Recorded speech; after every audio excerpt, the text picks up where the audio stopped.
Pessimism, the deadly disease of always looking on the bad side, the problem side, the difficult side, checking all the reasons why it can't be done. The poor pessimist leads an ugly life. To the pessimist, the glass is always half empty. To the optimist, the glass is half full. Why would the same measure affect people two different ways? Answer: it all depends on how you look at it. Our lives are mostly affected by the way we think things are, not the way they are. The way we think they are affects us most. He doesn't try to figure out what's right. He tries to figure out what's wrong. He doesn't look for virtue. He looks for faults. And when he finds them, he's delighted. How ugly. Young people always have a reason to be upset and cynical about the current state of affairs, and it's that way forever. And it's easier just to accept that, because there's also a positive element, and the positive element is, well, you've been granted something rather than nothing, and maybe you haven't been granted pure hell, because especially in a culture like ours where many things actually function quite well, so there's room for gratitude there. Even if it's a broken machine, it's not one that's completely devastated, and it's not absolutely hell-bent at every second on your misery and destruction. And it easily could be, because many societies are like that.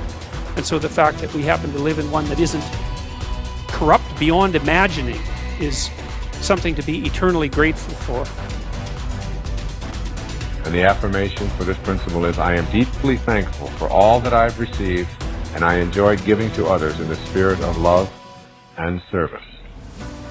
This is a very important part, not only of being able to show up in your life what it is that is the fulfillment of your heart's desire, but it is also a beautiful way to begin living your life every day.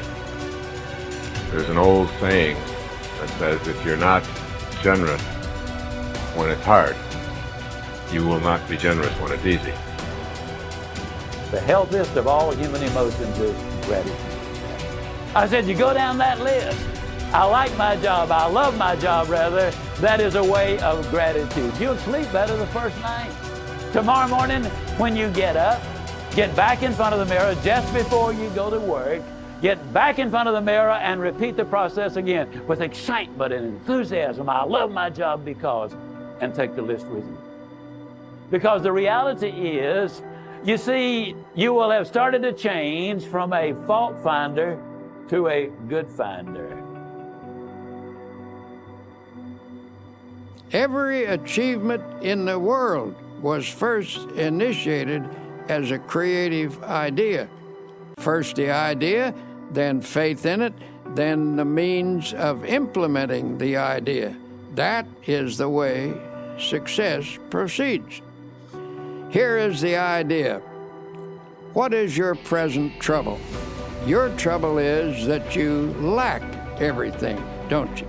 You lack money, you lack subscribers, you lack equipment, you lack courage. And why do you suppose you lack everything? Why, simply because you're only thinking about what you lack. You are constantly thinking lack thoughts, and you have thereby created a condition of lack. If you constantly think about what you don't have, you keep creating the conditions that keep you in this state. By emphasizing only what you lack, you frustrated the creative forces that can get this project really rolling. From the standpoint of doing a lot, you've been working very hard. But you fail to do the one all-important thing that will lend power to all your other efforts. You have not employed positive thinking. To correct the situation, to reverse the mental process, and begin to think, instead of lack, to think prosperity, achievement, and success. Don't hold on to the mental pictures of difficulties and failures. Lift your mind above them and visualize instead powers and achievements. When you elevate your thoughts into the realm of attainment, you look down on your problems rather than up at them, and thus you get a more encouraging viewpoint. Always come up over your problems mentally. Never approach a problem from below